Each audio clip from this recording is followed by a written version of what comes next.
Ғалымдардың зерттеуі бойынша COVID-19 вирусынан өкпе, ми тамыр капиллярлары зақымданып, патологиясы жүрекке шабуыл жасайтыны дәлелденді.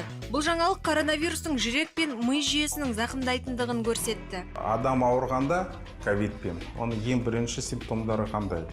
Қатты жөтел, дененің температурасы көтеріледі. Симптомдары токсикоз басталады. Сонда мына қандағы цитокиннің штоның дейді ғой. Сонда қанда эмбол пайда болады да, сол эмболдар бас мидың тамырларына барса, ишемиялық инсульт болады. Мына статистика бойынша қарағанда 0,2%. Сонда бізде 41 мыңнан инсульт болса, олар жылына 200-ден көп осложнение дейді ғой, сол ковидтан асырмайды. Инсультті енді қалай зерттейді? Ең бірінші оған томография жасау керек. Соны жасап, біз уже білеміз. Ишемиялық инсульт болса, оған уже тромболиз жасаймыз.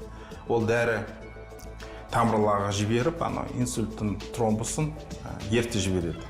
Геморрагиялық инсульт болса, оған уже ота жасаймыз. Инсульт жұмыста болып қалса, ең бірінші науқастың басын 30 градусқа көтеру керек. Терезені ашу керек. Біріншісі сол 103-ке звондау керек. Содан кейін басын кішкене сол жаққа или оң жаққа бұру керек. Қолын инемен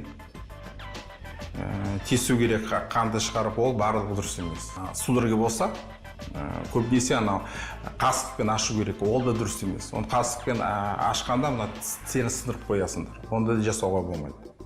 Сол ең біріншісі басын бір жақ бұрып, содан кейін сол 103-ті звондап, соны шақыру керек.